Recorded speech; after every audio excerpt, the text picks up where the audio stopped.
It's beer o'clock on Real Ale Craft Beer, and today we're going to be taking a look at a St. Peter's 0% beer, a beer without alcohol. As just St. Peter's without. 500ml bottle. It's that kind of medicine shaped bottle that is very unique to St. Peter's Brewery, and it probably sells a lot of their beer. For them, I suppose, is that uniqueness of this bottle. It always, or certainly when I first got into beer 15 or so years ago, it was that kind of like, ooh, what's that? Pick it up, have a look, buy it and try it, because of the shape of the bottle. There's the bottle cap.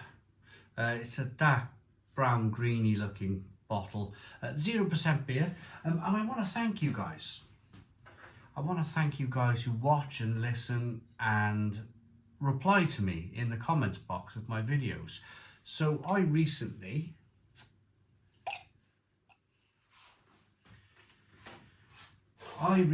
reviewed,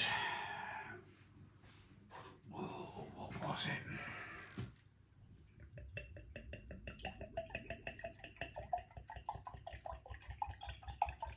Hang on, let's get to this in a moment. I'll get back to that. Because, because of that. Ooh. It's always been the disappointing thing about St. Peter's. They have this great bottle, this great marketing. I just wish they would put more effort into their liquid. I wish they would just take the time to make better liquid.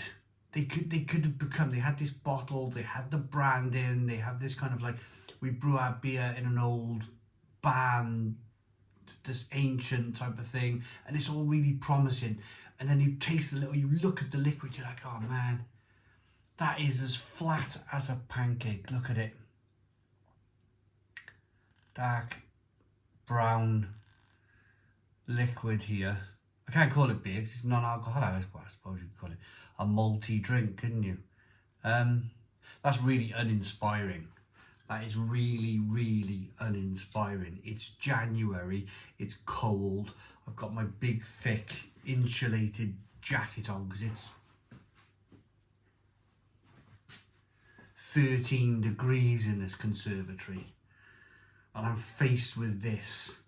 And I hope the people at St. Peter's watch this, because this is our hard-earned cash, man.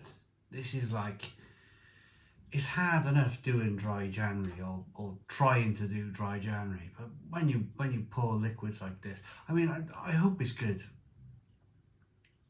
It's going to be as flat as a pancake, but I hope it's good. I reviewed a couple of. No, I'm in a bad mood now, straight away. I'm in a bad mood now looking at this. I reviewed a couple of non-alcoholic beers recently, and I mentioned price, why they're so expensive, or the same price as normal alcoholic beers. And a few of you in the comments box said, hey, it costs quite a lot of money to take the alcohol out of the beer. That process of taking the alcohol out costs money, so it's the reason why it's the same price as regular beer. So thanks for the comments on that. Let's get into this. Let's get the aroma.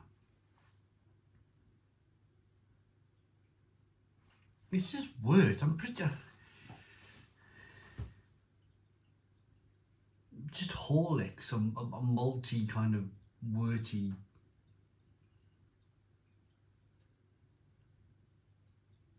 Horlicks type drink. I mean, it's easy to say that, you know, you could produce a beer without any yeast in it, but there's yeast in the air.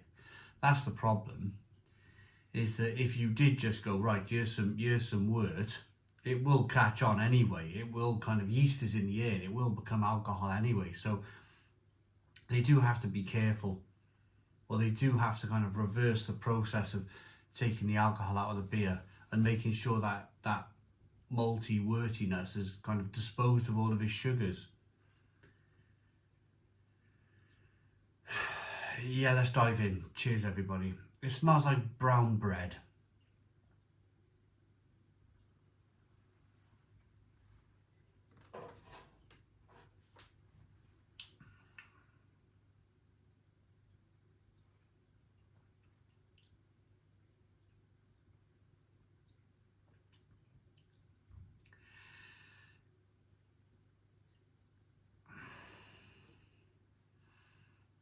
I don't know where to start. I don't know where to start. I always think to myself, if I'm the brewer of said brewery and this was about to leave my brewery, would I taste it and go, yeah, that's all right, send it out. Yeah, that's going to do our brand a world of good. Would I do that?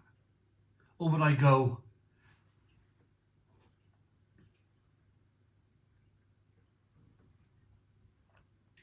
my goodness me, that can't leave the brewery. It's terrible. It's going to give our brand a bad name. I just don't understand how. I mean, these are business people. These are people who have been around a long time brewing beer and, like, you know, building up their brand and building up their reputation. I just don't understand. I've always had this same issue with St. Peter's. And I know we're in hard times, and I know the breweries out there are struggling, and it's quite difficult for me to say this, but I'm going to have to say it's part of what I do here, is that I don't know who's buying this stuff.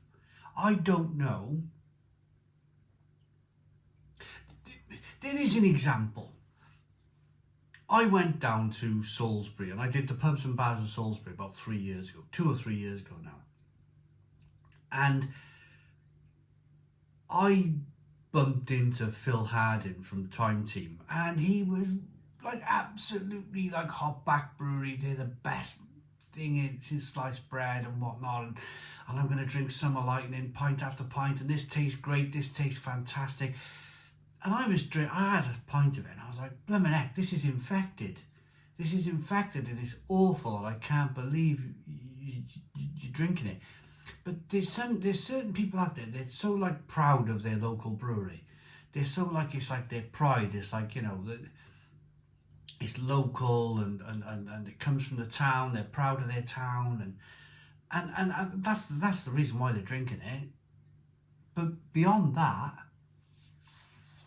beyond the people of St. Peter's, I don't know who's drinking this stuff. I've always had this thing with St. Peter's of like, they have the bottle, they have the branding, they have this great historic band brewery thing going on, and just produce good beer. That's all they've got to do.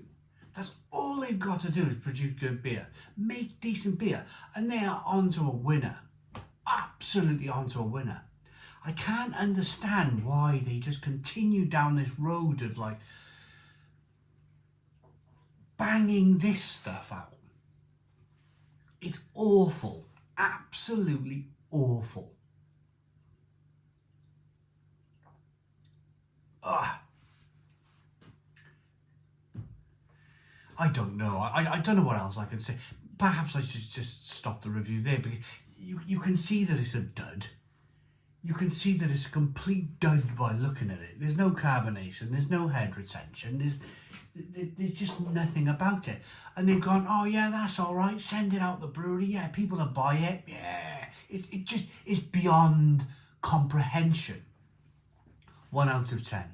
1 out of 10 from Real Ale Craft Beer. Please put your comments in the comments box, subscribe to our daily beer and food reviews, give us a big fat thumbs up. Boom, cheers.